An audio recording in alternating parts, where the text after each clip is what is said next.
France Maghreb 2. Programme de ce grand forum, premier rendez-vous de la semaine en ce lundi 30 septembre à la une. Samedi dernier, LCI a diffusé en direct le discours de Éric Zemmour lors de la convention de la droite qui se tenait donc samedi dernier.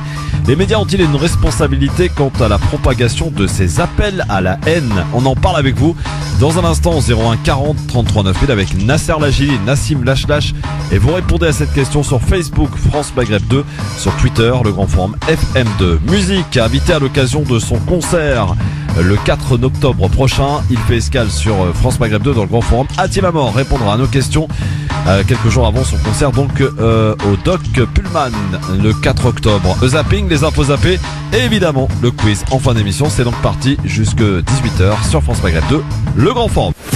Le grand forum, Christophe Fro, 16h-18h sur France Maghreb 2. Le LGF sur France Maghreb 2. Merci d'être avec nous en ce lundi. Premier rendez-vous de la semaine. J'espère que tout va bien pour vous. Et oui, une nouvelle semaine qui s'ouvre à l'horizon sur France Maghreb 2 avec vos appels comme chaque émission pour vous exprimer, nous donner votre avis. Et aujourd'hui, sans nul doute, on va parler de ce qui s'est passé ce week-end à Paris.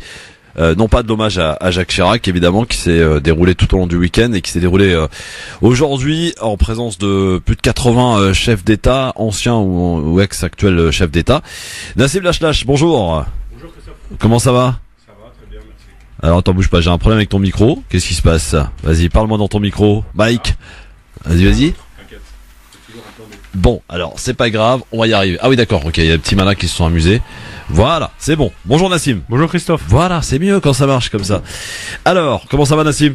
Ça va, écoute, très bien, merci Christophe. Alors, ce week-end, ça a été assez mouvementé là avec l'hommage de Jacques Chirac. Première question, qu'est-ce que tu retiens toi de l'homme Jacques Chirac? C'est difficile à dire un petit peu. Il y a ce que l'on pense savoir, ce que l'on sait et ce qu'il a réellement fait. Ça reste politiquement en tout cas quelqu'un que je combattais politiquement. Après humainement, moi je l'ai pas connu. C'est assez difficile de faire des hommages comme ça à l'envolée. C'était le président de la France pendant deux septennats et puis voilà, c'est tout ce que j'en retiens. Enfin moi je l'ai pas trouvé, j'ai pas trouvé d'efficacité particulière. Alors aujourd'hui c'est vrai que on s'arrête sur des sujets assez émotionnels comme celui comme le coup de gueule en Palestine et on se raccroche à ce qu'on peut. Ouais. Maintenant 14 ans, enfin voire plus de vie politique puisque c'est assez faible. Voilà. Mais sur le sujet, sur la question. Pas aller en guerre en Irak aussi. Refus de pas aller en guerre, la guerre en Irak, même si on apprend qu'il y a d'autres choses derrière, oui.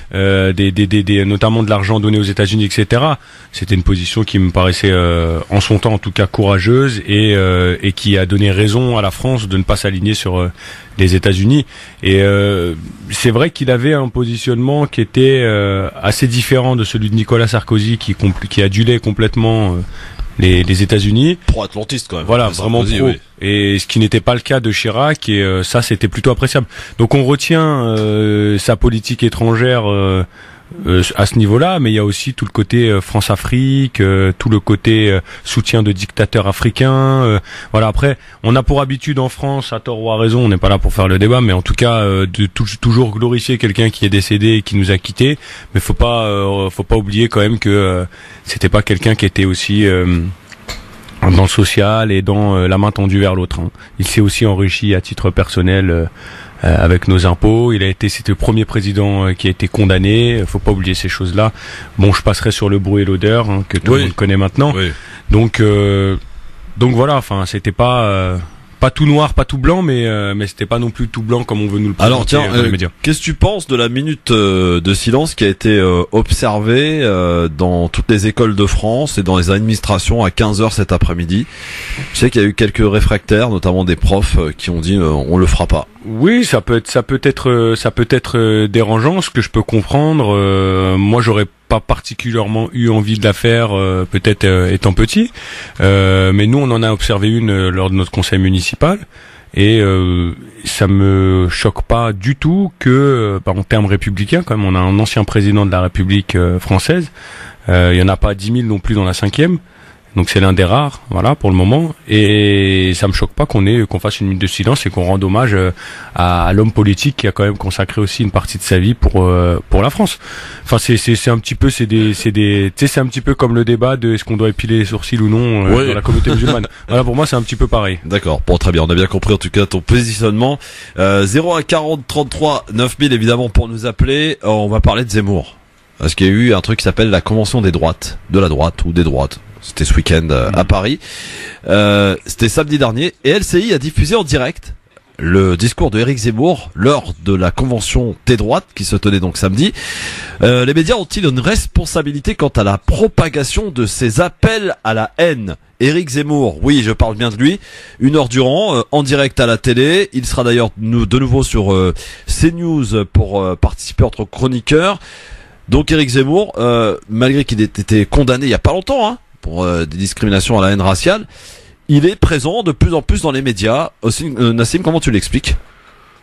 Comment je l'explique, on se dit, enfin, en tout cas, une partie des militants parlent aujourd'hui de racisme institutionnel, et donc à partir de ce moment-là, ça veut dire qu'il y a quelque chose qui est complètement ancré dans les pratiques. Et il s'agit pas juste d'un racisme interpersonnel, je t'aime pas parce que tu es noir, sale arabe, etc. Ça existe bien évidemment, mais quand on voit justement la structure, la manière dont les choses sont faites, donc d'un côté des lois qui peuvent être discriminantes envers une partie de la population française, d'un autre côté le comportement des politiques, le comportement de personnalités de premier plan comme celle d'Éric Zemmour, et de l'autre encore celle des médias, on comprend que on a complètement banalisé la haine raciale, on a complètement banalisé le racisme en soi, et je veux dire, les propos n'ont même pas été relevés.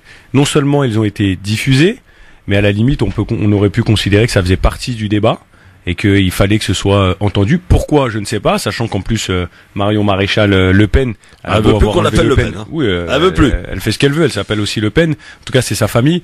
Marion Maréchal Le Pen n'a aucune responsabilité politique de premier plan. Oui. Donc c'était à se demander aussi qu'est-ce que les médias faisaient tous fourrés là-bas. C'est aussi à se poser comme question. C'était plutôt la convention des droites, de l'extrême droite, hein, limite. Hein. Mais le Front National, je ne suis même pas, le Rassemblement National, je ne suis même pas sûr qu'il était représenté. Je suis pas sûr. Non, je ne sais pas. Oui. Mais voilà, donc c'est dire, voilà, LR, visiblement, il y avait quelqu'un d'LR qui était. Je crois qu'il y avait Collard. Non, il y avait, comment il s'appelle? Un ancien, Robert Ménard. Ménard était là. Non, alors lui, du coup, il a été soutenu par le Front National en 2014. Non, je vais essayer de retrouver le nom là tout à l'heure, mais Raphaël Antoven. Un ancien justement frontiste qui a quitté le Front National, qui est parti chez les Républicains, qui est actuellement chez les Républicains, qui est intervenu lors de cette convention. Bon. Et donc là, on nous fait passer avec Marion Maréchal, qui est mignonne, qui est gentille, qui est toute jeune, etc., etc. Faire attention à elle, franchement. Oui, je pense qu'elle est extrêmement dangereuse pour ce que l'on combat depuis toutes ces années. Je pense que c'est une autre forme.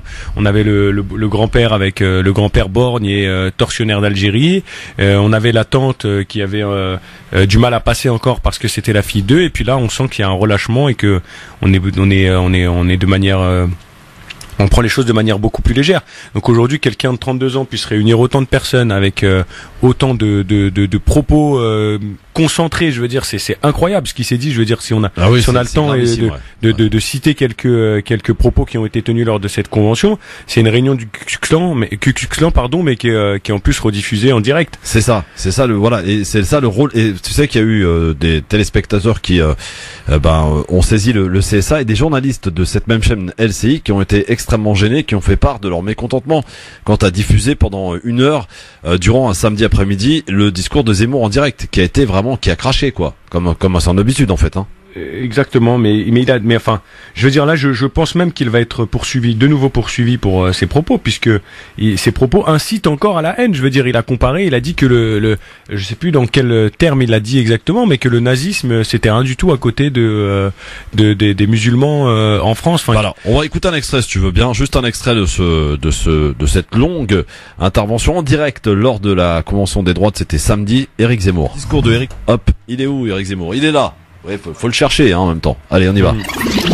Tous ceux qui se sentaient à l'étroit dans l'ancienne société régie par le catholicisme et le code civil, tous ceux à qui on avait fait miroiter une libération et qui y avaient légitimement cru, les femmes, les jeunes, les homosexuels, les basanés, les juifs, les protestants, les athées, tous ceux qui se sentaient minorité mal vue au sein de la majorité des mâles blancs hétérosexuels catholiques et qui ont joyeusement déboulonné la statue au rythme saccadé des déhanchements de Mick Jagger, tout cela ont été les idiots utiles d'une guerre d'extermination de l'homme blanc hétérosexuel. Non pas un mouvement de libération des femmes, non pas un combat pour l'égalité entre hommes et femmes, non pas même un abaissement de tous les mâles au nom d'une revanche universelle contre le patriarcat. Rien de tout cela. Le seul ennemi à abattre, c'était l'homme blanc, hétérosexuel, catholique. Le seul à qui on fait porter le poids du péché mortel de la colonisation.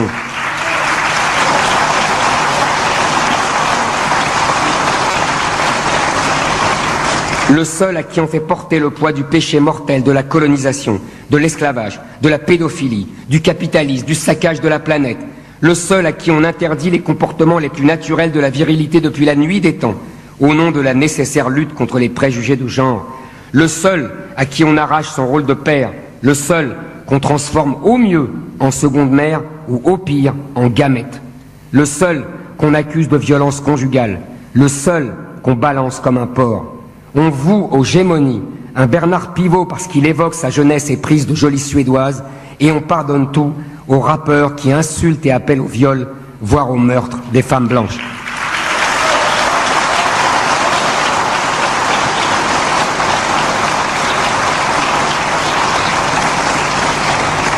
Je vous invite à lire la prose des indigénistes, des féministes racisées, des luttes intersectionnelles qui gangrènent nos facs après avoir pourri les plus grandes universités américaines. Que disent-elles? Qu'elles sont d'abord noires ou arabes ou musulmanes, qu'elles appartiennent à leur race. Oui, oui, elles ont le droit d'employer le mot. À leur religion, l'islam, à leur pays, en tout cas celui de leurs parents, qu'elles n'ont que faire d'une solidarité avec des femmes qui sont d'abord pour elles des Françaises, des bourgeoises et surtout des blanches. Que leurs hommes sont ce qu'ils sont, avec leurs défauts, leurs énormes préjugés de genre et même leur violence, mais qu'ils sont ainsi non parce qu'ils sont des hommes, mais parce qu'ils ont été dominés et asservis par l'homme blanc. Que leur seul ennemi est l'homme blanc et qu'elles ont besoin de leurs hommes pour l'abattre. Celles-là ont compris l'évolution du rapport de force. L'homme blanc hétérosexuel catholique n'est pas attaqué parce qu'il est trop fort, mais parce qu'il est trop faible. Non parce qu'il est assez tolérant, mais parce qu'il l'est trop. C'est le faible et humaniste Louis XVI qu'on guillotine, pas l'inflexible et puissant Louis XIV. Il faut donc sonner l'halali, achever la bête blessée. Sioran nous avait prévenu, tant qu'une nation a conscience de sa supériorité, elle est farouche et respectée. Dès qu'elle ne l'a plus, elle s'humanise et ne compte plus. Tant que les féministes blanches continuent de les rejoindre dans ce seul combat contre l'homme blanc hétérosexuel, elles sont les bienvenues.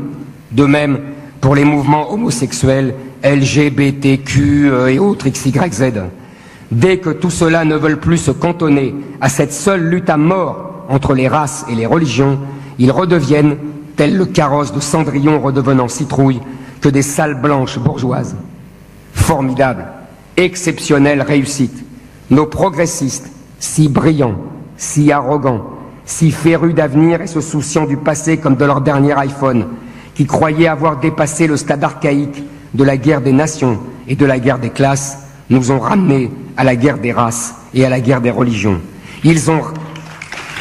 Voilà, Éric Zemmour, c'était samedi, entre autres, un extrait de ce long passage. J'ai pas pris le passage le plus violent, là où il s'en prend à l'islam et aux musulmans, parce qu'on a finalement l'habitude avec Zemmour, mais il est en train de nous dire en quoi? Il est en train de nous dire que l'homme blanc est la victime de tout ce qui se passe dans ce pays, dans le monde, quoi, que c'est l'homme blanc qui est pris pour cible, qui est accusé de racisme, voilà, donc je sais pas, c'est un délire total. Ils agissent, ces personnes-là agissent en fait au grand jour.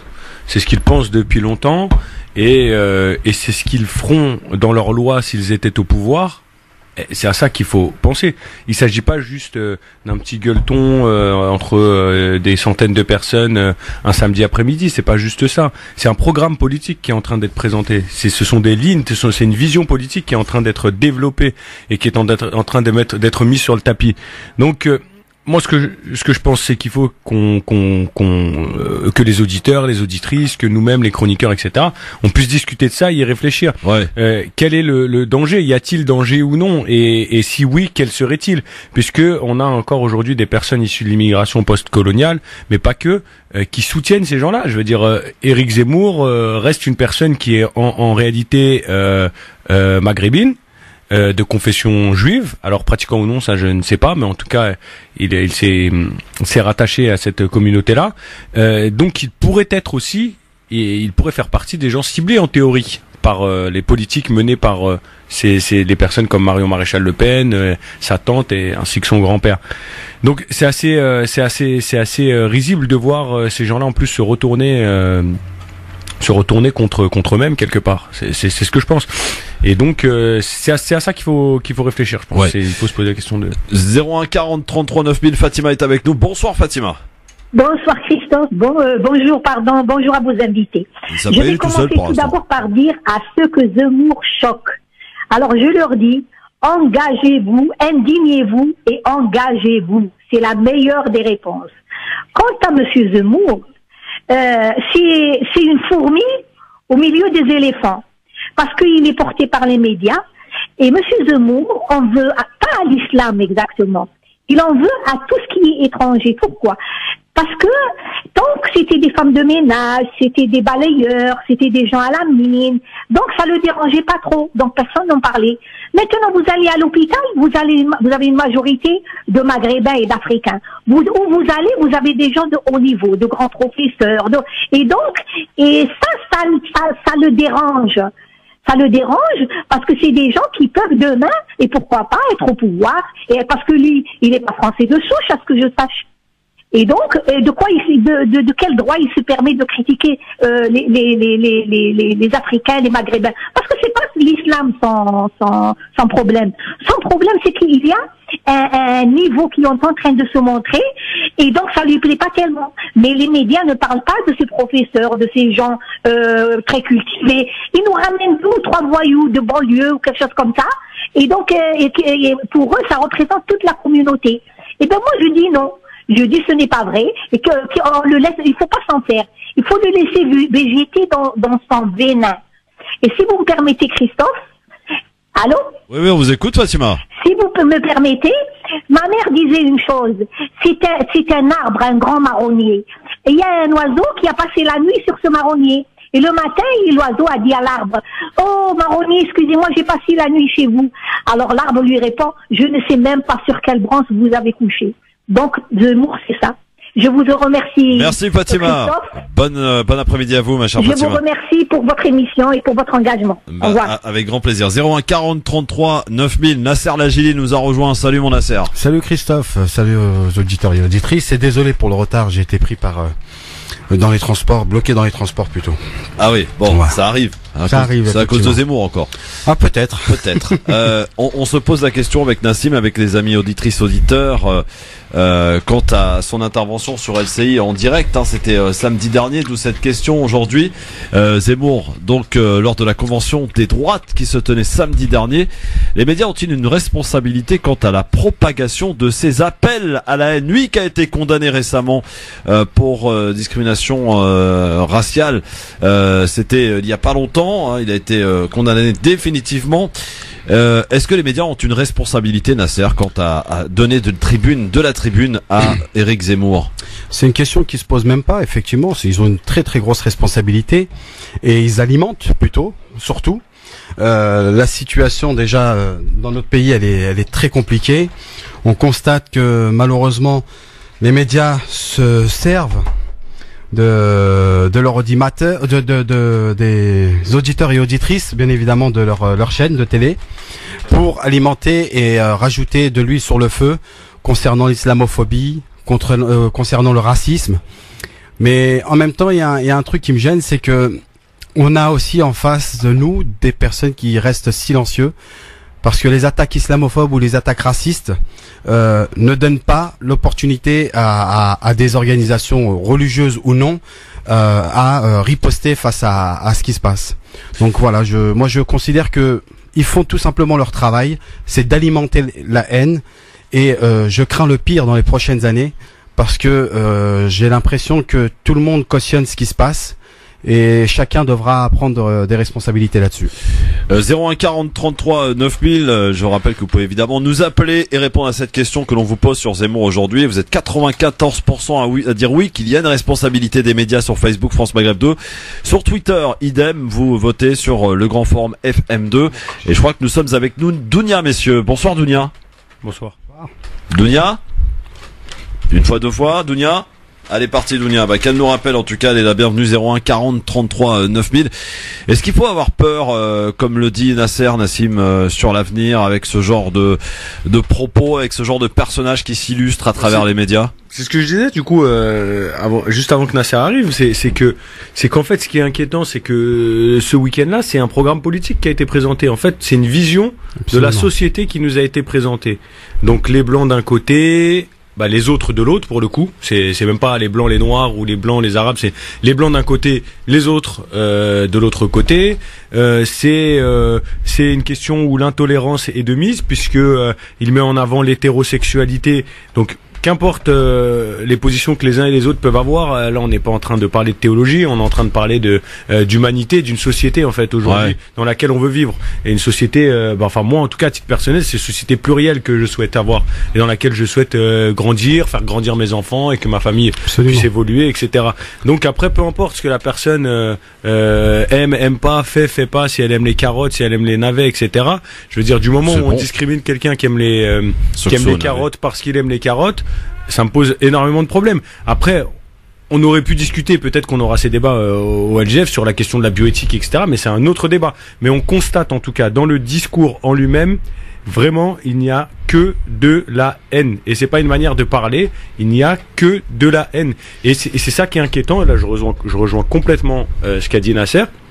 C'est que c'est un programme politique. On est en train de faire rentrer des choses dans la tête des gens petit à petit, comparer le voile et la djellaba à croire que les hommes se trimballent en djellaba toute la journée, je veux dire, et que ce n'est pas une tenue portée à un moment T. Ça donne l'impression que, encore le voile, c'est dans la vie de courante, des femmes le mettent, mais la djellaba, comparer le voile et la djellaba comme un uniforme d'occupation. Enfin, vous vous rendez compte là où on va, c'est dire quelqu'un qui est assez naïf et assez sensible à ces choses-là. Il peut mettre un coup de couteau à une maman devant ses enfants, par exemple. Absolument. Comme ça s'est passé très récemment. Et personne ne bouge. Personne ne s'est offusqué. Personne. Aucun politique, aucun média. J'ai vu aucune dépêche. Et je le dis pas parce que je suis chroniqueur ici, mais à part France Maghreb 2 et peut-être d'autres, je dis bien d'autres radios dites entre guillemets communautaires, on n'en a pas entendu parler. Absolument. Et il est là le problème. Il est qu'on considère les gens individuellement et pas en tant que groupe et en tant qu'unité. On se dira, ce n'est que une femme voilée. Nassim, il a raison, parce que j'ai l'impression qu'on a, on a l'impression d'avoir un discours, la banalisation d'un discours raciste dans ce pays. Et on le constate. Nasser. Oui, non mais d'accord, mais le racisme aujourd'hui, on sait très bien que c'est un délit. Ouais. Et ça, les gens l'oublient. Donc quand je dis la banalisation du discours raciste, aujourd'hui il faut la combattre. Mais le problème c'est qu'on a des hommes politiques de droite comme de gauche restent très silencieux là-dessus. Et ça devient inquiétant. Et comme il a dit, il n'y a pas eu d'événement. Là aujourd'hui on n'est pas dans une période électorale, si ce n'est que les municipales, mais on est dans une période normale et je ne comprends pas pourquoi LCI aujourd'hui a décidé de diffuser ce meeting qui ne fera que alimenter la haine et le racisme. Faut avoir peur de quoi? C'est même pas une force politique, c'est ça. Faut avoir peur de Marion, Nasser, Marion qui a dit d'ailleurs, qui a déclaré, on va probablement arriver au pouvoir. Il faut s'en méfier, effectivement. Ouais. Elle est plus dangereuse que sa tante? Alors peut-être, elle est plus maligne surtout. Oui, bien sûr. Et je plus pense jeune, que elle passe mieux. Elle passe mille fois mieux. Et je pense que c'est le packaging qui est meilleur. Voilà, c'est tout. C'est elle il faudra vraiment se méfier d'elle surtout. Bon, Zemmour, les médias ont-ils une responsabilité? Vous savez que Zemmour, il va rejoindre CNews en tant que chroniqueur. Voilà. Rejoindre de nouveau, puisque absolument. Il avait été écarté suite à une mobilisation justement dite citoyenne, suite à des propos encore une fois polémiques, toujours sur les mêmes personnes, toujours sur le même groupe, et il avait été écarté. Et là, il revient de manière triomphale après avoir été condamné. Ouais. Enfin, je veux dire, mais où on vit, Après, ça reste une chaîne privée. Ouais. Ça reste une chaîne privée. Oui, absolument. Et on n'oblige personne à regarder. Et notre devance télé, en théorie. En tout cas, chacune et chacun peut signaler ce qui l'a choqué lors de la diffusion de ce discours de Zemmour samedi dernier sur LCI. Pour ce faire, c'est très simple. Vous allez sur le site du CSA. Conseil supérieur de l'audiovisuel. Apparemment, il y a un petit groupe qui s'organise et ils ont fait beaucoup de signalements. Les téléspectatrices et téléspectateurs ont été choqués. Et vous pouvez le faire, n'hésitez pas à le faire parce que il doit y avoir sanction quand on laisse passer et se propager des discours de haine et racistes sur une chaîne. Il n'y avait pas que Zemmour, hein, Christophe. Il n'y avait pas que Zemmour, absolument. On parle de Zemmour, mais il y avait pas que lui, Ménard, il y avait tout le gratin, quoi. Robert Ménard d'ailleurs qui a tapé sur eux. Hein. Oui, c'est extraordinaire. Restez bien avec nous sur votre radio. Est-ce que vous connaissez Hatim Amor, messieurs? Non. Chanteur. Oui, chanteur marocain. Très connu. Très connu. Non, mais les mecs, vous venez de quelle planète? De quelle planète, les mecs, vous venez? Alors, Nasser, non, mais je vais le balance. Chanteur marocain. Il avait l'information depuis hier, donc, c'est la pub. Tout de suite, on est de retour au 01 40 33 9. Il sera avec nous, parce qu'il est pour la première fois à Paris en concert ce vendredi, au Doc Pullman, Hatim Amor, sur France Maghreb 2, à suivre. Maghreb 2, France Maghreb 2. Merci d'être avec nous en direct sur votre radio France Maghreb 2, le grand forum, avec aujourd'hui Nasser Lajili, avec Nassim Lachlache, élu du côté de Fontenay-sous-Bois. Nasser Lajili, comment on le présente, Nasser Lajili d'ailleurs? Nassim, t'as une petite idée? Bah oui, militant. Oui. Déjà militant, personnalité reprends ton engagée. micro là, parce que j'ai un micro qui est tombé Pardon, en excuse-moi, voilà. pardon Christophe. C'est France Maghreb 2 en même temps. Je disais. c'est ce qui fait la richesse de voilà, cette radio, ça, d'ailleurs. Non, je disais militant, candidat à l'élection municipale de Gennevilliers. Ah oui, il y va alors, ça y est, c'est officiel ou pas, Nasser? Oui, ça va être, En tout cas, on attends. le souhaite en tout cas. Moi, Est-ce qu'on peut l'annoncer officiellement à la radio aujourd'hui? Nasser Lajili est candidat au municipal à Gennevilliers. Oui, non? oui. Oui. Comment ça, c'est oui? Il est Oui, un peu... non, mais parce que c'est dans les prochaines semaines que je vais déclarer ma candidature. Même s'il y a un tract qui a été diffusé sur la ville, Ouais. je pense qu'on va faire une déclaration officielle dans les prochains jours. Voilà. D'accord. Bon, on a un peu annoncé le truc, quoi. Absolument. Bon, très bien. Vous voilà prévenu, vous habitants de Gennevilliers. Eh bien, Nasser Lajili. Bon, en tout cas, tu auras l'occasion de nous en reparler, évidemment, quand ça sera fait Avec officiellement grand plaisir. et tout ça. Avec grand plaisir. 01 40 33 9000. On parle de Zemmour, évidemment. Est-ce que les médias ont une responsabilité quant à la propagation de ces appels à la haine en diffusant ces discours en direct à la télé lors des conventions de la droite? C'était samedi. Vous nous appelez au 01 40 33 9000. Abdel, bonsoir. Bonsoir à tous. Alors, vous avez raison quand vous dites que les journalistes ont une responsabilité, mais c'est la plus grande responsabilité, c'est celui-là qui gouverne le pays, Monsieur Macron, l'État qui permet aux médias de faire ça et de si tu veux, de martyriser et de montrer du doigt une certaine communauté pour justement leur dire tout est de leur faute. Alors, il faut savoir une chose, Christophe. Moi, un jour, j'ai vu Monsieur Zemmour rue Rivoli. Et pour te dire que c'est l'État qui protège ces gens-là et qui leur permet de faire ça, c'est que Monsieur Zemmour, il a une voiture avec un policier, un garde du corps, un gyrophare. Oui, c'est vrai. Et il est protégé. Ça veut dire qu'on lui dit ouvertement, Monsieur Zemmour, vous pouvez le faire, faites-le et on vous protégera. Et il n'y a pas que lui.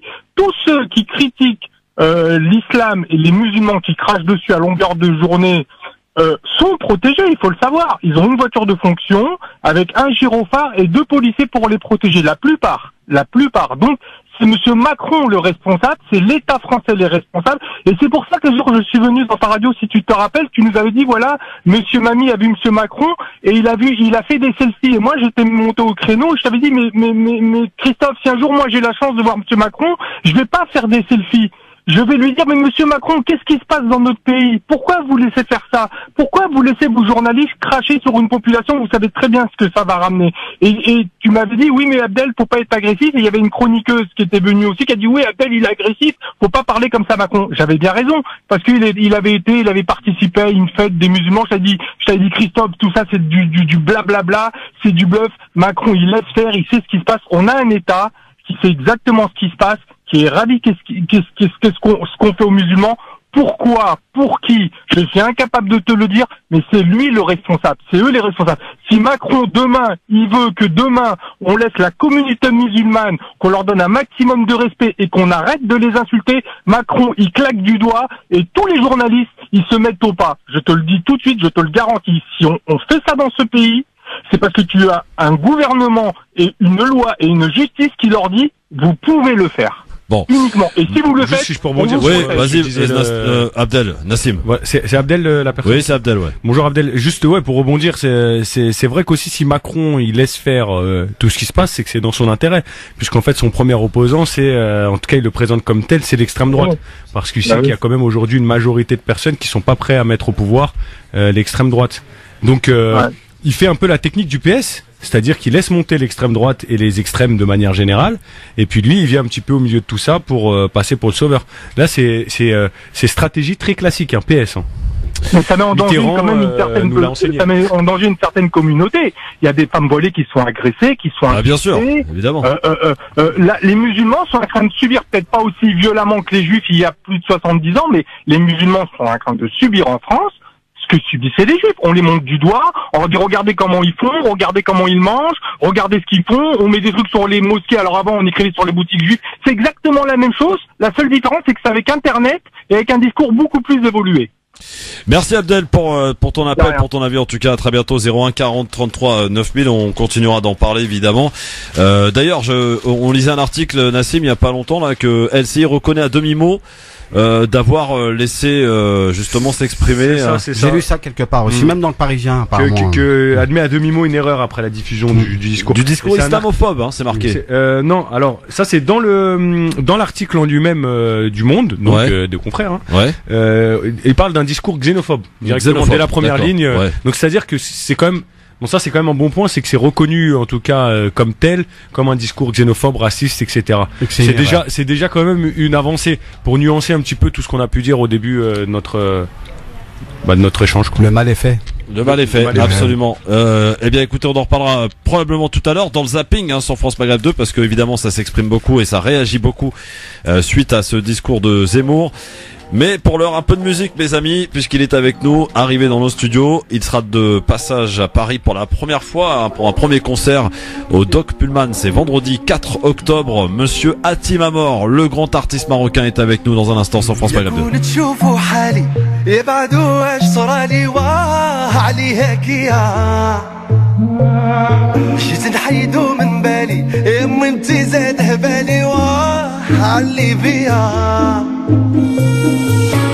ولا راح اللي نبغيه وشنو يبقى ليا اللي بغى يحب نوصيه ما يأمل الدنيا ولا اللي قلت حبيبي عمره ما يساني وما يساني وما يساني ودار في أكثر من اللي داروا في عدياني وابتي حياني وأمي حياني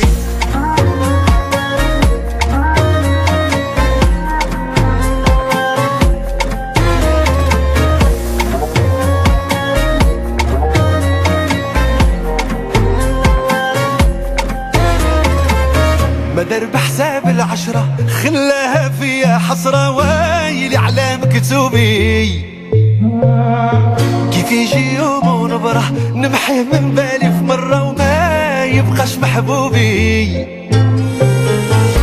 وبقيت كي شي صور مكتوبة بلا عنوان بابور ضايع في بحور يستنى البر يبان ولا راح اللي نبغيه وشنو يبقى ليا اللي بغى يحب نوصيه ما يأمل الدنيا ولا اللي قلت حبيبي عمره ما يساني وما يساني وما يساني ودار في أكثر من اللي داروا في عدياني وابتي حياني وأمي حياني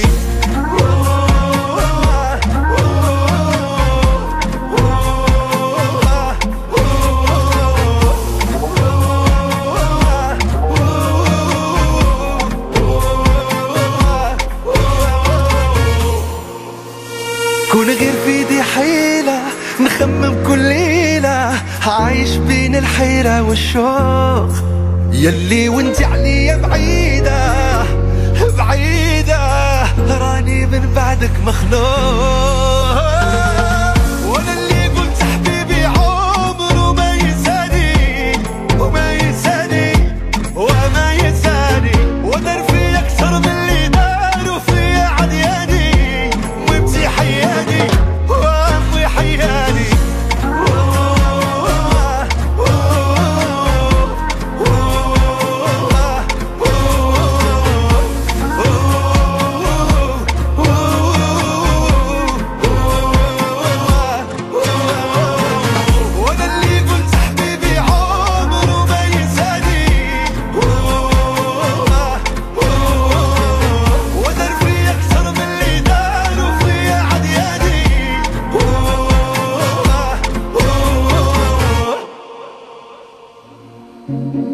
Hatim à mort à l'instant sur France Maghreb 2. Merci d'être avec nous en direct dans le Grand Forum. Et oui, le Grand Forum, c'est on parle de politique, on parle de culture, on parle de cinéma, mais aussi on parle de musique. Et oui, ça tombe bien, puisque de musique il va en être question. Et c'est le grand événement, messieurs dames, puisque c'est cette semaine.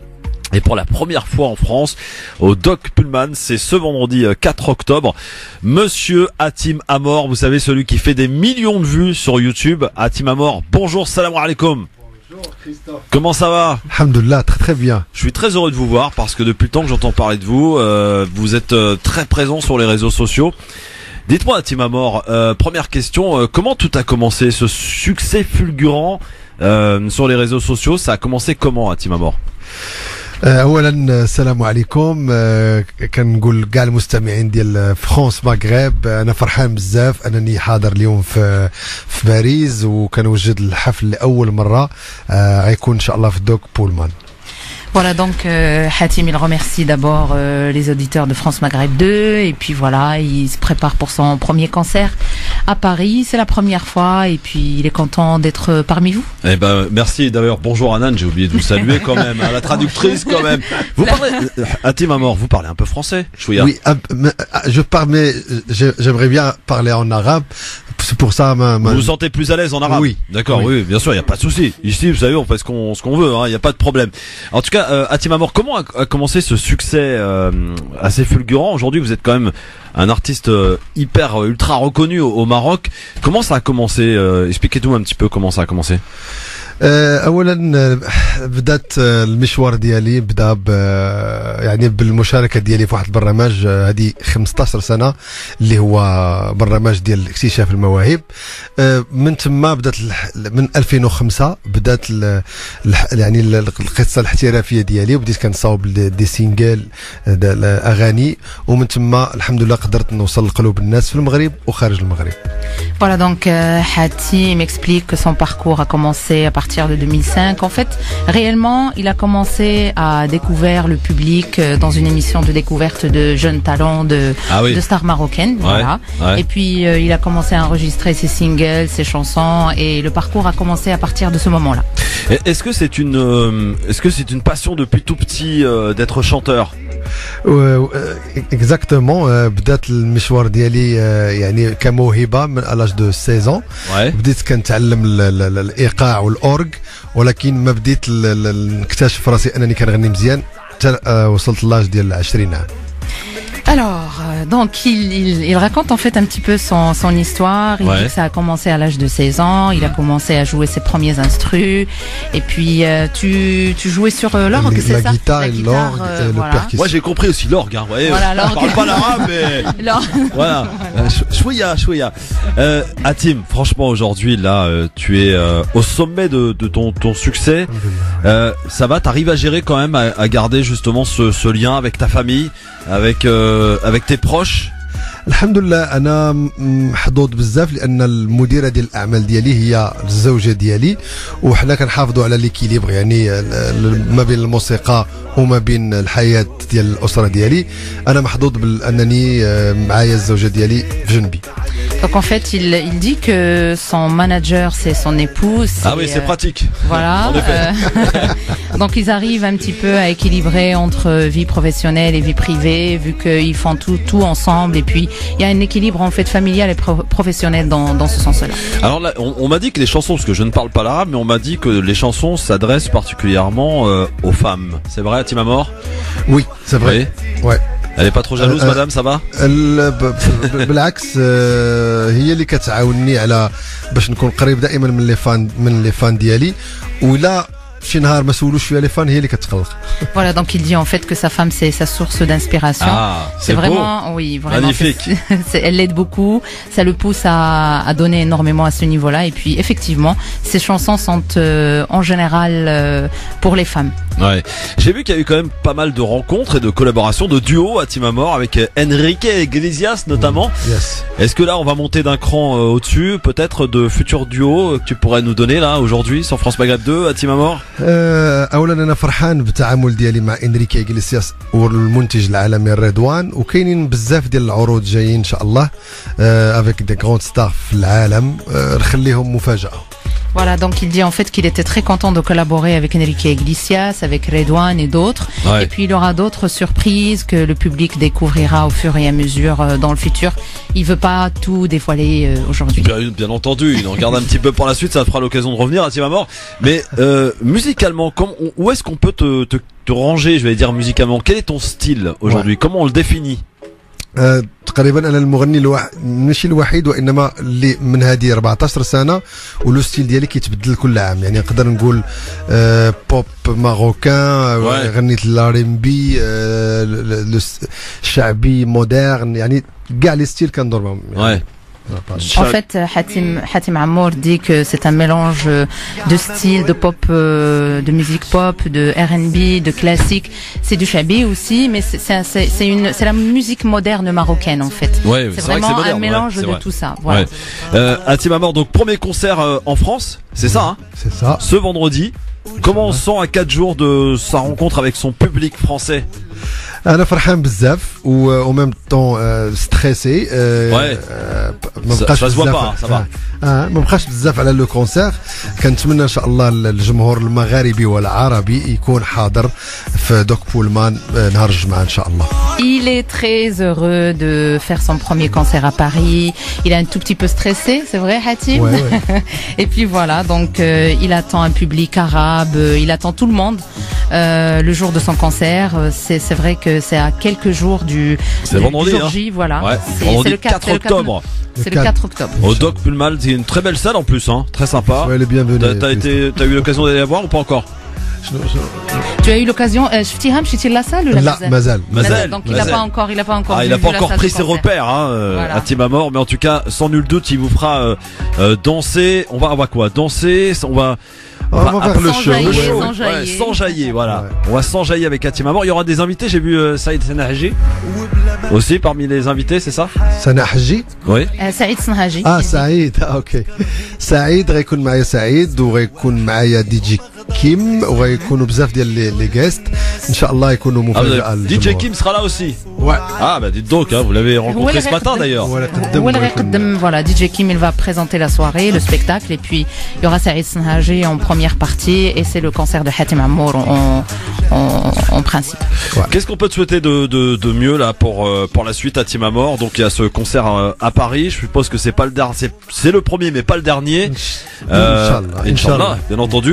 Et d'ailleurs tiens, en parlant de tournée, est-ce que tu as eu l'occasion comme ça d'aller en Tunisie, en Algérie? Comment ça s'est passé? Comment a été l'accueil du public? عندي جمهور كبير بزاف في الجزائر وتونس اللي فوق ما كنمشي كنتفاجئ بالحب ديالهم الكبير. Il a un grand public en Algérie, en Tunisie, en Égypte, Hatim, dans tout le Moyen-Orient, pas qu'en nord de l'Afrique. Et puis, à chaque fois, il est surpris, en fait, de l'amour du public et de ce qui se passe, en fait, avec son public. Et si on parle un petit mot sur l'évolution de la musique marocaine, qui, pour le coup, quand même, parmi le Maghreb, c'est une musique qui a fortement évolué et qui s'est bien ouvert quand même au monde. La musique marocaine, elle se porte bien à Timamor aujourd'hui? الحمد لله. الأغنية المغربية هذه خلال واحد 6 ديال السنوات خلال يعني اليوتيوب الانترنت كاع لي ريزو سوسيو هما اللي عاونوا اللهجة المغربية باش توصل للعالم العربي. Il dit en fait Hatim Amour que la chanson marocaine a beaucoup évolué et sur les réseaux sociaux en fait vous voyez à travers toutes les plateformes que ça a changé beaucoup et puis ça a aidé en fait à faire connaître la musique marocaine, que ça soit au Maghreb, au Moyen-Orient, en Afrique, ou même en Europe, dans le monde. Voilà. Et Hatim Amour, il est présent d'ailleurs sur les réseaux sociaux, notamment, on m'a dit d'aller suivre le Instagram de Hatim Amour. C'est vrai, il se passe des choses?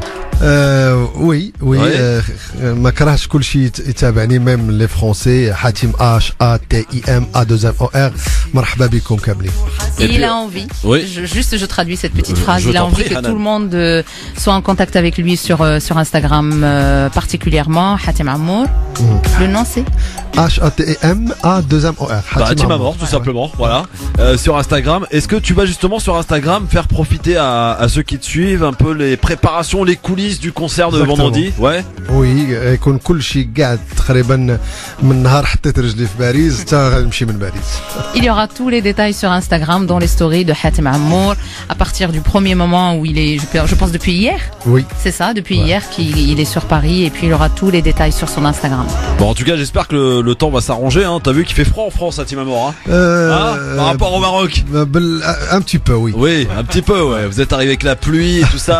Vous allez nous rapporter le soleil au travers de votre musique. Vous allez enflammer le Doc Pullman. Ça sera vendredi 4 octobre. On compte sur vous toutes et vous tous pour réserver vos places. N'hésitez pas. Hein. Vous allez, Hanan, tu sais où on réserve les places, toi? Comment, pardon? Les places, pour réserver les places. Je pense un tout petit peu, pas beaucoup. Hein. Ah bon? Un tout petit peu. Tous les réseaux. Évidemment pour réserver les places. Donc le concert de vendredi à Timamor. Est-ce qu'il y a un album en préparation là? الالبوم ديال 2019 حقق نجاح كبير ومازال فيه جوج اغنيات حيت الالبوم ديالي درت كل اول مره في المغرب العربي او العالم العربي البوم غينزل كل مره كينزل في الشهر اغنيه في الشهر. D'accord, il dit en fait Hatem Amour que son album de 2019 a particulièrement réussi. Ouais, ça c'est clair. Il a eu un grand succès et puis tu as dit il y aura deux chansons غيكون جوج اغنيات كيفاش؟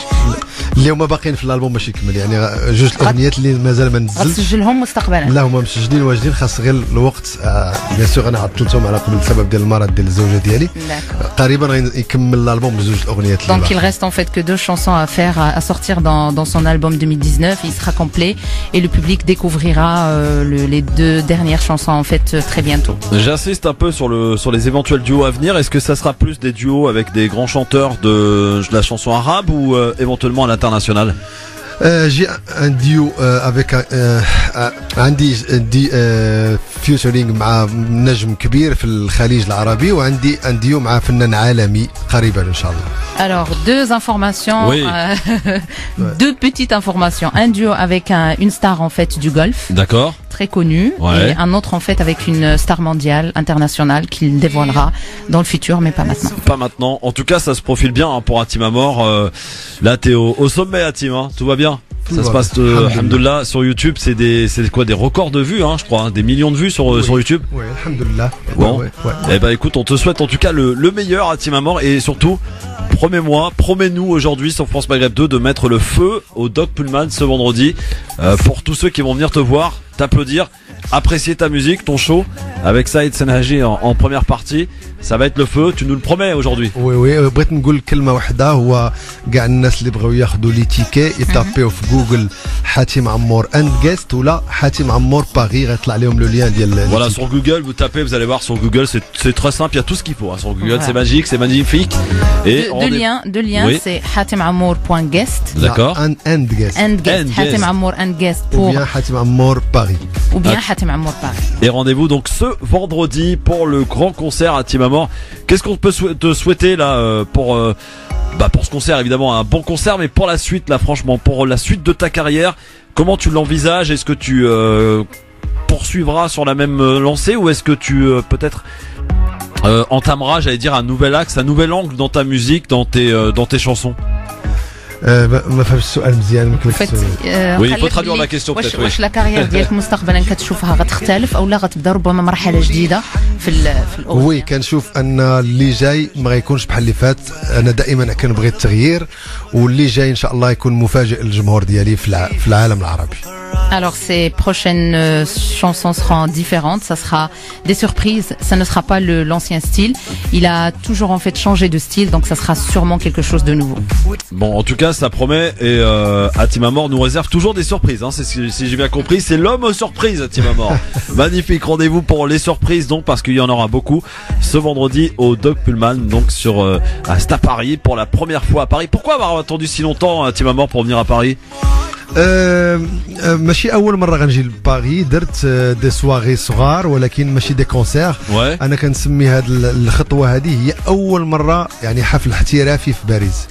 Il a en fait souvent fait des petits concerts, hein, pas vraiment comme cette fois-ci. Ça, c'est vraiment le lancement de sa carrière à l'international et c'est vraiment un vrai concert de Hatem Amour 100%.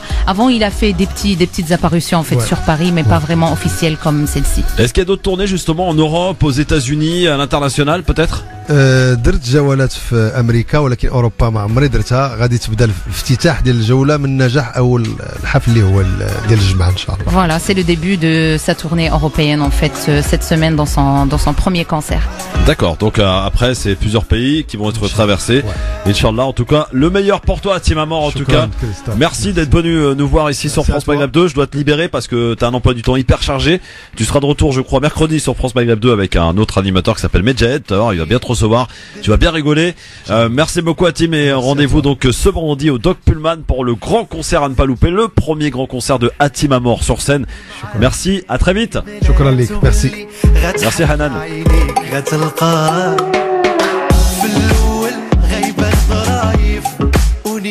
ولد الناس وفي الحب قاعد مولف مسكين حشومي وحساس غشوا فيه فارس احلامك.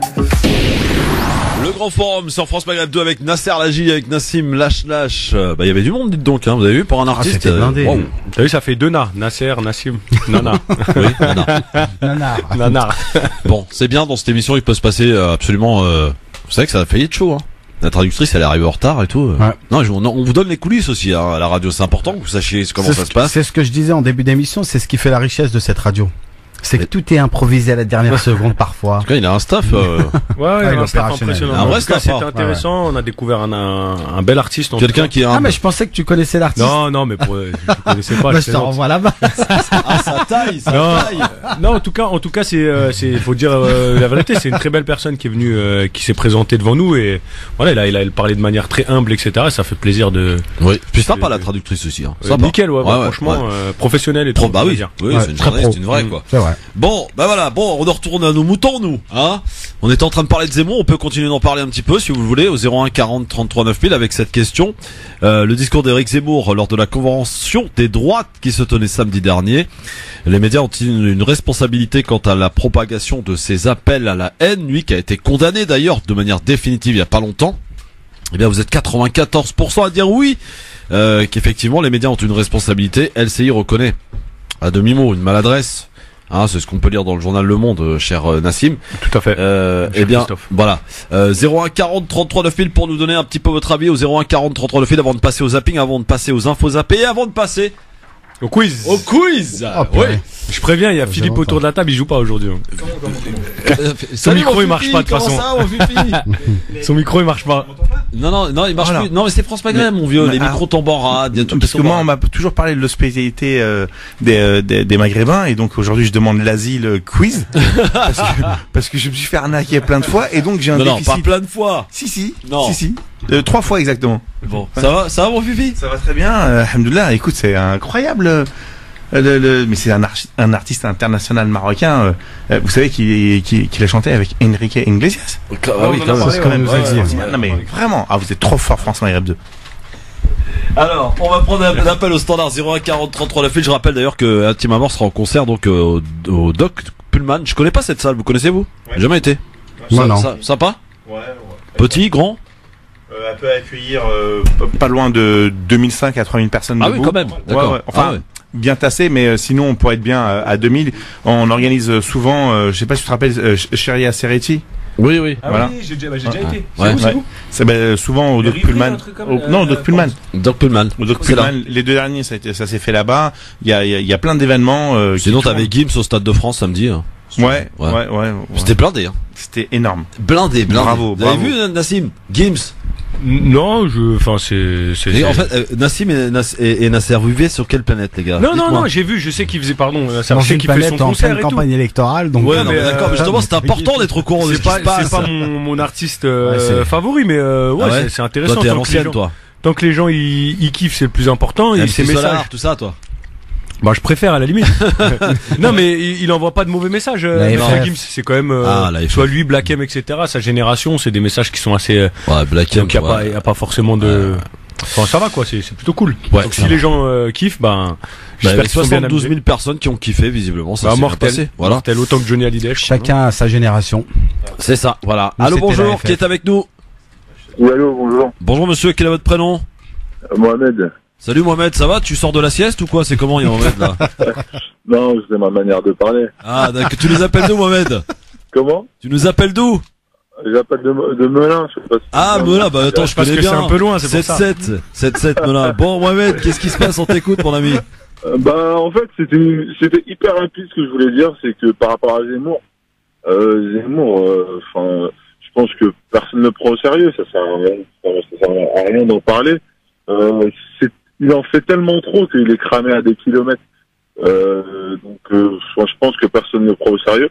En revanche, les autres gens qui sont entre deux chaises, comme la plupart des politiques, des gens qui sont exposés dans les médias, c'est sur ceux-là qu'il faut essayer de discuter. Lui, il est pas du tout crédible. Je sais pas ce que vous en pensez, vous. Moi, Nassim, est-ce que tu penses que Mohamed a raison? Non, enfin, je partage pas, même si je vois ce que Mohamed veut dire, hein, bien sûr.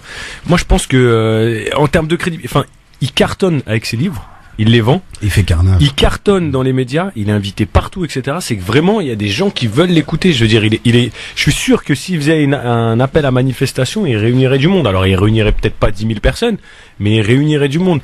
Et justement, ces pseudo-intellectuels qui diffusent leurs idées, c'est ça qui me fait craindre. Parce qu'en fait, les politiques, il y en a, ils aiment pas. Il y en a, qui est musulman arabe, ils aiment pas. Donc, dès qu'il y a un mec qui crache là-dessus, ils sont contents.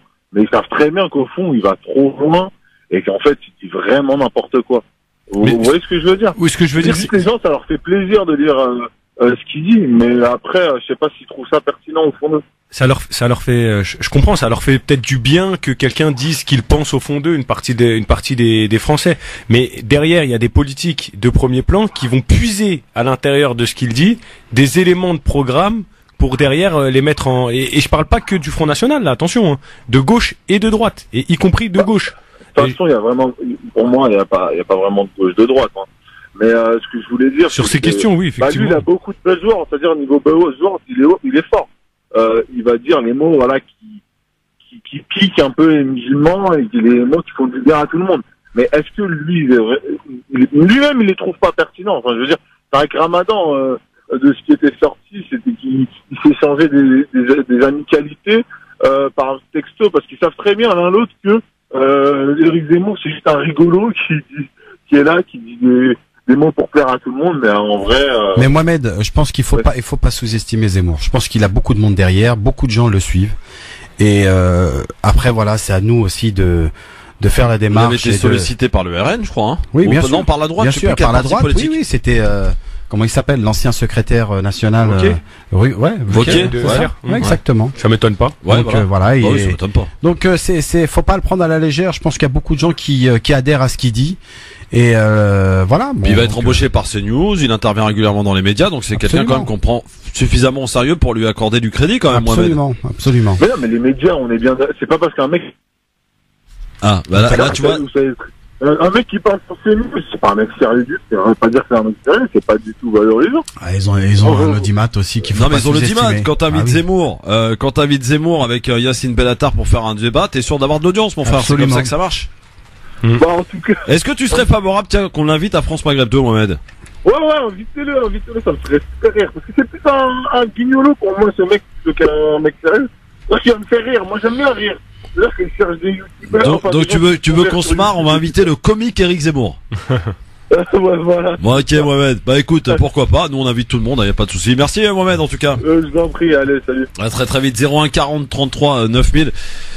Pour nous appeler si vous le voulez. En tout cas, vous continuez de voter, hein, parce que les médias ont une responsabilité quant à laisser Zemmour et puis tout ce qui lui ressemble d'ailleurs faire leur appel tranquillement à la haine, tranquillement à la radio ou à la télé. Oui, Christophe, juste avant que notre invité arrive tout à l'heure, il y avait un auditeur qui a appelé qui parlait de la position de Macron. Je trouve que c'était quand même intéressant. Je sais pas si tout le monde a pu entendre ce passage-là avec Nasser, Abdel. etc. Ouais, je me rappelle. Voilà, Abdel. Et on parlait de la position de Macron qui aussi à un moment donné, on connaît les liens qu'il a avec les médias. Absolument. Et j'espère que je trahis pas ses propos. Abdel disait que si Macron il voulait, il appelle les médias, il leur dit vous arrêtez les conneries avec ce genre de trucs et stop, ça s'arrêterait là. Bon. c'est peut-être aussi un peu peut-être pas le rôle du président quand même. Comment? C'est peut-être pas le rôle du président. président. Ah non, pas du tout, c'est pas du tout le rôle du président, mais dans les faits, il y a des relations qui font que. Mais moi, ce que je répondais, c'était que effectivement, c'était une stratégie qui était assumée de laisser monter, voilà, comme le PS le faisait à l'époque. Ah, mais je te rejoins à 100%. Et enfin, je trouvais ça vachement pertinent ce qu'avait dit, ce qu'a apporté Abdel tout à l'heure quand il a appelé. Et après, Mohamed me fait penser à un autre truc, c'est aussi l'immense majorité des gens qui se taisent face à tout cela. C'est-à-dire qu'il y a un boulevard. C'est comme lorsque nous sommes arrivés au deuxième tour de l'élection présidentielle, on avait Le Pen Macron et on disait il faut voter ça parce que sinon ceci, parce qu'il faut faire barrage, parce que sinon le Front National. Mais en réalité, les responsables de l'arrivée de Marine Le Pen au second tour sont tous ceux qui sont passés avant, de Sarkozy à Hollande, en passant par Chirac, paix à son âme.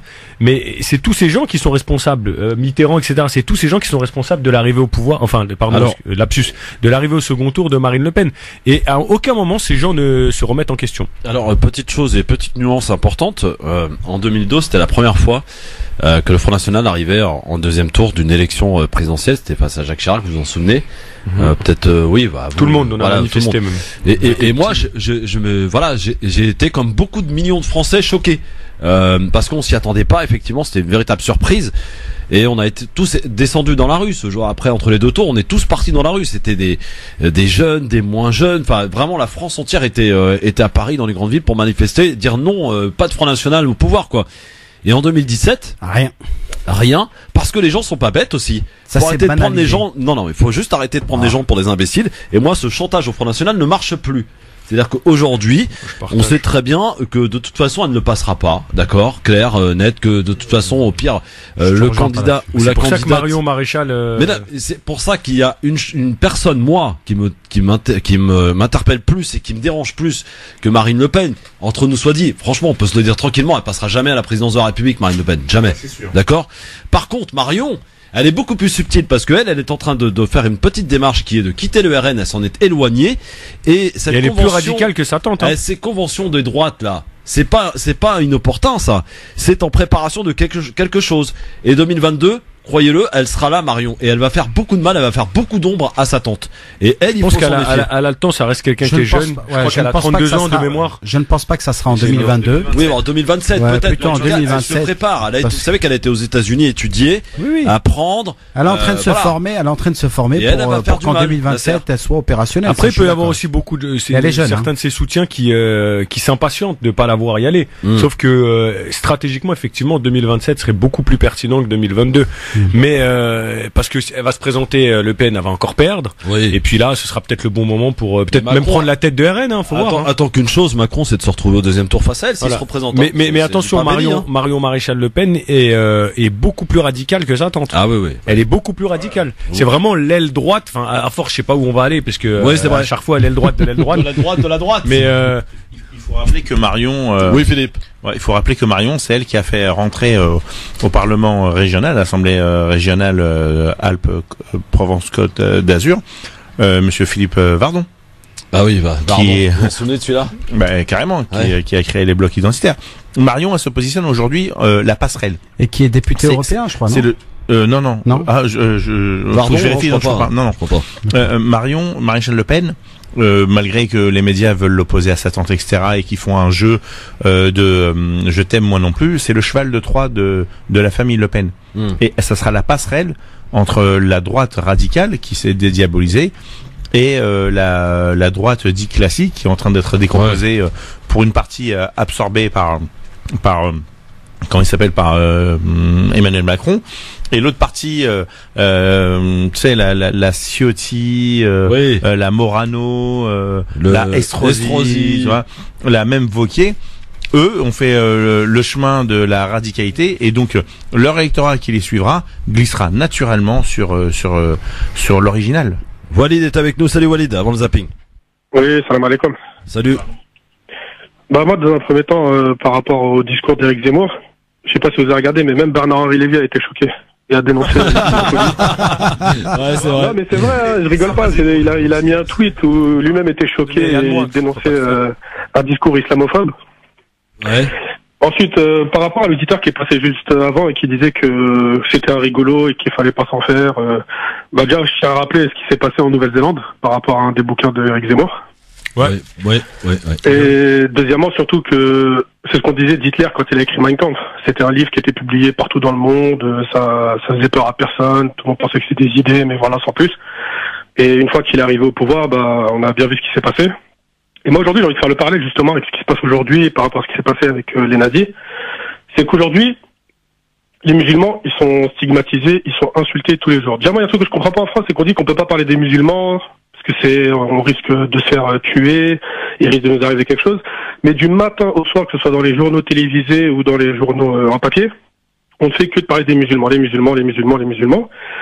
Et moi, je pense qu'on devrait redéfinir le terme islamophobie, parce que avoir peur du musulman, moi, ça, je comprends pas, mais plutôt, c'est de tout remettre sur le dos des musulmans, en fait. Dès qu'il y a quelque chose qui se passe qui est pas normal, c'est à cause des musulmans. Et par rapport, je veux dire que, moi, ça me fait penser à la doctrine nazie, en fait, où quand ça a commencé, on mettait tout sur le dos des juifs, que voilà, si ça se passe mal dans le monde, c'est à cause d'eux, si on n'a pas d'argent, c'est à cause d'eux, s'il y a la misère dans le monde, c'est à cause d'eux.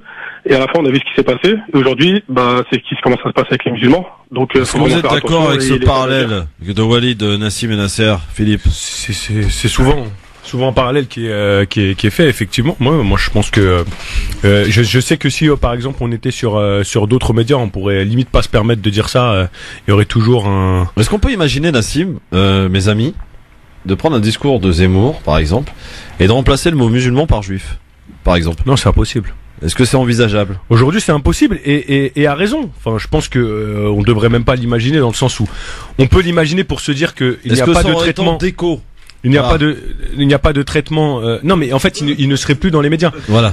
On peut l'imaginer en. C'est ça. Mais non, mais juste pour pas que ce soit perçu comme. Mais pourquoi je dis ça? Ça veut dire qu'aujourd'hui, vous avez une communauté qui a su se faire respecter, s'organiser. Mais il y a pas que ça. Il y a pas que ça. Il y a pas que ça, parce qu'en fait, ce que dit Zemmour dans son discours dans une partie de sa diatribe islamophobe et raciste et haineuse qu'on a écouté tout à l'heure, quand il parle de la culpabilité de la colonisation, etc., Christophe. Ouais. C'est cette culpabilité qui fait que personne ne se permettra de parler des juifs ainsi, parce qu'il y a cette culpabilité. Alors je suis pas en train de dire que c'est une bonne chose, c'est une mauvaise chose, la question n'est pas là. Il faudrait que chaque être humain dans ce pays soit traité de la même manière, qu'importe son origine, sa confession, etc., etc. Donc moi ça me va très bien qu'on n'insulte pas les juifs, j'ai aucun problème avec ça. Oui, mais non, mais cela va de soi, mais je veux dire, j'aime à le réaffirmer parce que bon, il y en a qui vont vite en besogne. Oui. Voilà. Mais ce que dit notre auditeur aujourd'hui, et ce que tout le monde a l'air d'acquiescer et d'être d'accord avec cela, c'est tout à fait vrai. Il serait inconcevable de remplacer le mot. Enfin, on voit quand même dans le monde les Ouïghours, par exemple, les prélèvements d'organes, sans consentement, donc vendus, etc. On voit ce qui se passe là-bas. Personne ne dit rien. Je veux dire, ça pose aucun problème. Ouais, mais Nassim, moi, je rejoins Christophe sur un point tout à l'heure quand il dit parce qu'ils ont ils ont su se faire respecter. Il a raison. Aujourd'hui, le constat, il est présent. Donc, on constate qu'aujourd'hui, la communauté musulmane ne va pas au vote. Ne fait pas leur démarche pour exister politiquement. On n'a pas de représentants, on va dire, crédibles jusqu'à aujourd'hui. Même si chez nous, on va dire, voilà. Mais on constate qu'aujourd'hui, qu'il y a des choses qui ne fonctionnent pas correctement. Comment voulez-vous qu'on se fasse respecter? Mais ça, c'est une vraie question qu'on se pose tous. Est-ce que je peux intervenir, s'il vous plaît? Bien sûr. Juste par rapport à votre discours là, ce que vous venez de dire. Moi, je pense que qu'on vote ou qu'on fasse quelque chose ici, ça changera rien. Parce que le problème, en fait, par exemple, si on parle des Ouïghours, le problème, en fait, c'est pas le problème de la France. Aujourd'hui, le problème, c'est des pays musulmans. Mais le gros souci, en fait, qu'il y a aujourd'hui, c'est que la France, en fait, elle encourage toutes ces dictatures des pays musulmans. On va jusqu'à aujourd'hui avec l'Arabie Saoudite qui est dans un tournant mais incompréhensible. Des discothèques à la Mecque, des soirées. Ils ont changé du tout au tout. Et tout ça sous l'appui de l'OTAN, sous l'appui de la France. Donc nous aujourd'hui, ce qu'on est, on peut rien faire. Mais là, ça n'a rien à voir. Qu'est-ce qu'on peut? Non, mais ça a quelque chose à voir. Parce que moi, personnellement, je pense que c'est aux dirigeants musulmans de faire quelque chose. Nous, aujourd'hui, à notre niveau, on ne peut rien faire. D'accord. Moi, je vais vous répondre. On n'a pas de tribu, on peut pas parler. Moi, si demain, aujourd'hui, moi, je peux me permettre de parler comme ça sur France Maghreb 2, mais j'appelle n'importe quelle autre radio où je vais sur un plateau télé, je ne peux pas. Non, mais alors, moi, juste un dernier exemple, un truc tout bête. On va parler, par exemple, de l'Algérie. Dès qu'on parle de la colonisation algérienne et qu'on dit qu'il y a eu de la torture, le premier argument qui sort, c'est oui, mais on vous a construit des routes et on vous a fait des ponts. Et après, on vous laisse plus parler. On fait comment? Alors moi, j'arrive pas à comprendre je peux l'entendre, hein, je peux pas le comprendre, parce qu'aujourd'hui, on est français. Qu'on le veuille ou pas, c'est qu'on a grandi en France, on vit en France, on a fait notre parcours scolaire en France, on a tout fait en France et on est obligé de se référer à des pays musulmans qui n'ont pas du tout la même culture, pas du tout la même vie que nous. Mais à un moment donné, il faut arrêter, il faut qu'on se mette quand même, mais bien sûr, mais c'est vrai en plus, mais c'est vrai, c'est exactement ça. Donc, faut arrêter de se référer à des pays qui ne sont pas du tout représentatifs pour nous. Donc, effectivement, ce qui peut se passer en Arabie Saoudite ou dans des pays du Maghreb ou pays musulmans, il faut pas les comparer avec nous, Français, de confession musulmane, qui vivons ici en France avec des valeurs et des choses, complètement différentes. Juste pour rebondir très rapidement, je sais pas si on a le temps ou pas, mais sur la question de c'est intéressant, le zapping, je vais le dégager parce que c'est intéressant ce que vous dites. De la communauté et parce que c'est un débat qui revient souvent, on pourrait même le mettre à l'ordre du jour c'est un vrai sujet. Bien sûr. La différence quand même foncière qu'il y a entre la question de la communauté juive et la communauté musulmane, c'est déjà que la communauté musulmane est 10 fois plus nombreuse que la communauté juive.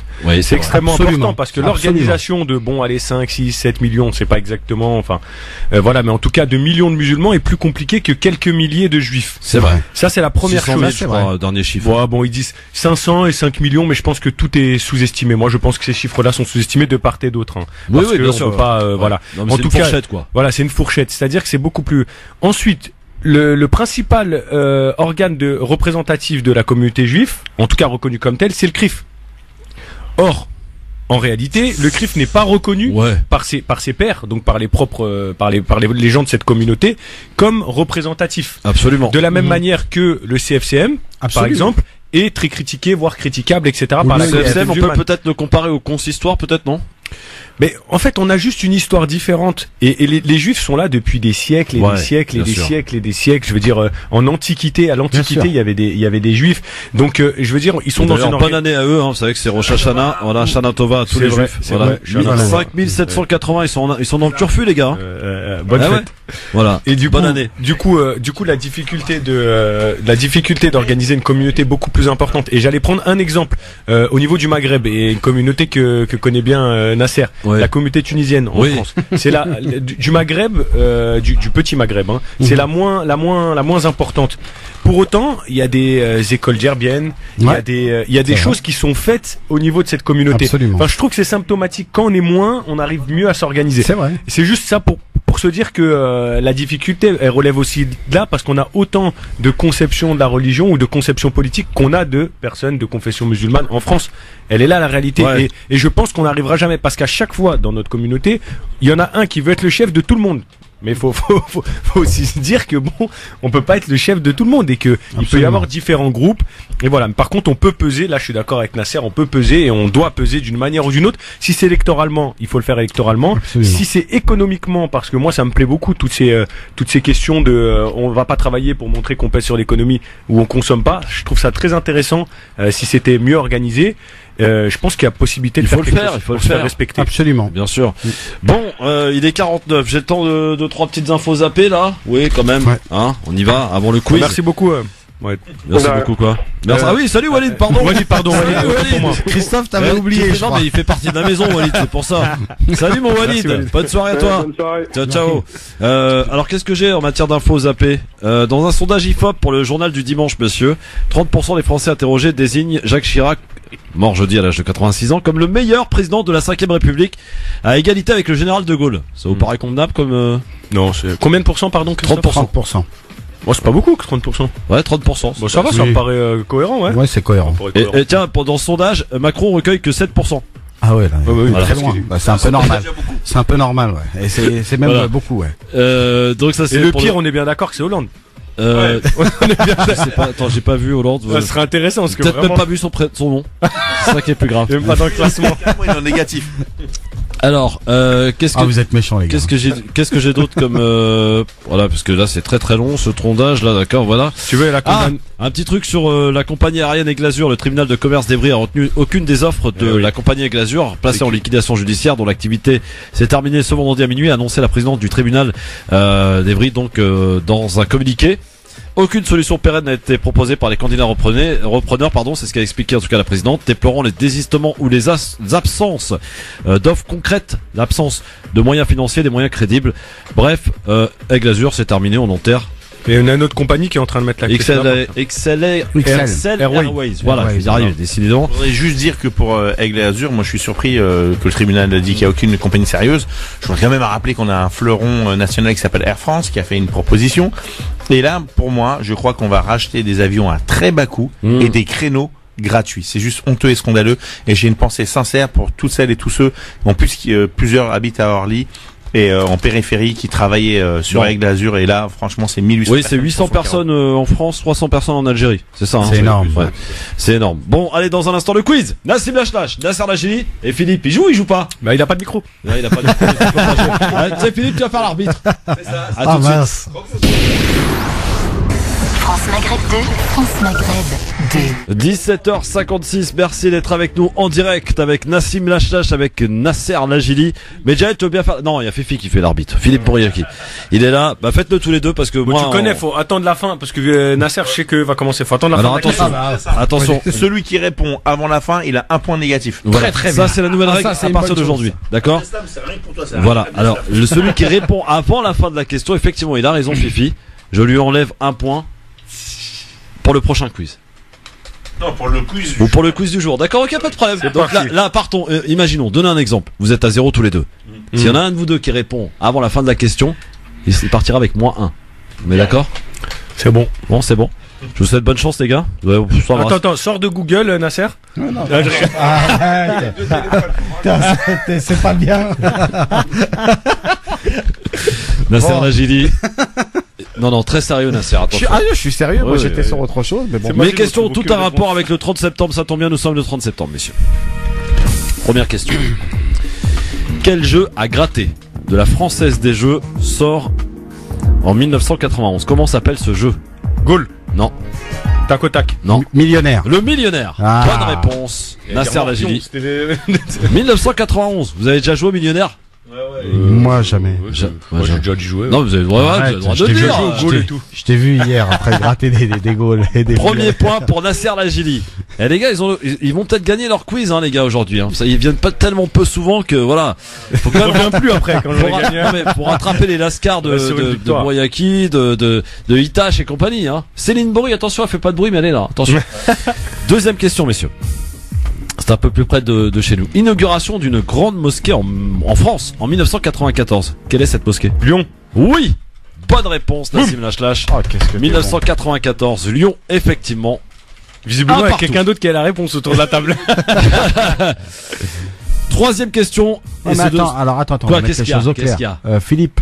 Oui. Juste silence. Parce que je vois qu'il est en train de... Non, mais il écoute attentivement ce que tu crois qu'il corrompt? Ah, bah, bien sûr. Il corrompt? Ah oui, non, attends, ça c'est un message d'Abdeslam. Oui, qu'est-ce qu'il y a d'Abdeslam? Vas-y. Non, je plaisante. Troisième question, et on parle de sport, messieurs. Quel boxeur français est champion olympique en 2000 à Sydney? Brahim Asloum. Brahim Asloum, exactement, bonne réponse. Bon. Ça c'était facile. Parce que je voyais moins de 48 kilos quand même. Hein. Ouais, poids mouche, je crois. Poids mouche, ouais, un truc comme ça, quoi. 2-1 pour Nassim Lachlache. Attention, quatrième question. Je cherche une actrice morte en 85. Elle était la grand-mère de Benjamin Castaldi. Voilà. Une actrice? Ouais, une très grande actrice, très grande actrice. Elle est morte de mort naturelle ou? J'en sais rien, j'ai pas été voir. Simone Signoret. Ah mais attends, mais c'est grave. Bah, elle a donné le prénom. Il a donné le prénom. Là on peut pas le compter, Christophe. Non, je peux pas le compter. Non, je peux pas le compter. Ça c'est inacceptable. C'est inacceptable. C'est scandaleux. Attends, mais même avec le prénom, il avait pas de nom de famille. Hein. Qu'est-ce que c'est? Non. Ça suffit, bon, Yaki. Tu feras moins le malin demain. 2-1 toujours pour Nassim. Cinquième question. Attention. C'est des malades, des types. Je cherche à présent une actrice italienne, née en 1964. Tout ce qui est... Née en 64. Oui. On peut dire ou pas encore? Oui, vas-y. Monica Bellucci. Monica Bellucci. Bonne réponse. Bon. Effectivement, 3-1. Allez, j'en fais une petite dernière pour la route. Allez, une dernière. Une 6e et dernière question. Je cherche une actrice née en 1975, avec comme indice la môme. Marion Cotillard. Marion Cotillard, bravo, victoire incontestable de Nassim Lachlache. Elle est pour toi, Abdeslam, celle-là. Allez, we are the champion, Nassim Lachlache.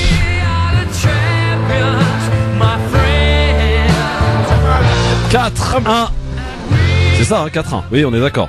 4-1, victoire de Nassim Lachlache aujourd'hui. Philippe Boyaki. Eh, voilà, il m'a écrit en plus, Abdeslam. Attends, je vous lis son message. Ne mets pas la honte ce soir comme l'autre fois sur l'autodétermination des Algériens. Excellent. Abdeslam qui sera là mercredi avec Dounia Tebaoui et avec Mehdi Chebaiki, notre Nyonnais. Faites gaffe, monsieur Itache, ça chauffe mercredi. Attention. Demain, Boyaki sera là, il est déjà là, il a pris de l'avance, hein, il est déjà là, comme ça, il s'est dit, je serai là demain, c'est sûr. Et demain, on reçoit une invitée, mon cher Philippe, hein. On va recevoir une ancienne gendarmette. C'est ça. Voilà. Siam Suid? Oui. Non, elle était à la police nationale Siam Suid. Là, c'est Siad, c'est pas Siam, mais Siad Bibiz, qui est une ancienne gendarmette, et elle vous racontera son histoire. Elle est juste émouvante et horrible de ce qui se passe aujourd'hui en France. On en parlait déjà la semaine dernière contre les violences faites aux femmes, et là c'est un cas de harcèlement extraordinaire de la grande muette, et voilà. On en parlera mieux demain. On en parlera demain, et il y aura le retour de Abina. Gamal Abina, il est revenu de vacances demain. Demain, il sera là. Donc entre 16h et 18h, passez toutes et tous une excellente soirée. Dans un instant, vous l'entendez. Oui, vous l'entendez parler, rigoler. La Bible et Jed. Merci messieurs, Nassim Lachlache et Nasser Lajili, les gars. Merci à toi, Christophe. Bravo Nassim pour cette belle victoire. Pourquoi? Ouais, attends, non, ça fait plaisir. Il est pas on reste encore. Non, je suis encore à la traîne. C'est un boulet, quoi, le mec. Bon, et bah, faut revenir plus souvent. Qu'est-ce que je dois dire, moi, alors? Merci d'écouter France Maghreb, vous avez bien raison. 18h01, nous rappelle de l'actualité. Et à demain 16h. Ciao tout le monde. Bonsoir à tous. Dernière journée d'hommage à Jacques Chirac aujourd'hui. L'ancien président a été enterré au cimetière du Montparnasse. Une minute de silence a été observée dans les écoles et les administrations à 15h en cette journée de deuil national. Puis un peu plus tôt, c'est la classe politique française et une centaine de personnalités étrangères qui ont dit adieu à Jacques Chirac. Une messe s'est tenue en l'église de Saint-Sulpice. L'archevêque de Paris, dans son homélie, a salué un homme chaleureux qui avait un véritable amour des gens. La société Lubrizol à Rouen a déposé une plainte contre X. On l'apprend aujourd'hui. La plainte pour dégradation involontaire de biens a été déposée samedi sur lendemain de l'incendie. La direction a exprimé très rapidement des doutes sur l'origine du feu. D'après elle, la vidéosurveillance et des témoins suggèrent que l'origine du feu est extérieure à Lubrizol. L'ancien garde des Sceaux Jean-Jacques Urvoas, condamné par la Cour de justice de la République, le ministre de la Justice sous François Hollande écope d'1 mois de prison avec sursis. Une peine pour violation du secret professionnel. En 2017, il a transmis à un député des informations sur une enquête le concernant. Le club de foot gallois de Cardiff devra verser 6 millions d'euros au club de Nantes. C'est ce que souhaite la Fédération internationale de foot. Cela représente une partie du prix que devait payer Cardiff pour le transfert d'Emiliano Sala. Le joueur argentin est mort dans un accident d'avion alors qu'il était en route pour son nouveau club en janvier. Et depuis, Cardiff avait toujours refusé de payer ce transfert. Avis aux amateurs de BD, une vente aux enchères des maîtres du 9e art est organisée le 11 octobre à Paris. Au catalogue, 226 dessins ou planches originales d'Hergé, de Franquin ou d'Uderzo. Un des clous de la vente devrait être un dessin à l'encre de Chine réalisé en 1938 par Hergé. On y voit Tintin en costume traditionnel écossais face aux gorilles de l'île Noire. Il est estimé entre 270 000 et 300 000 euros. Bonne fin de journée à tous.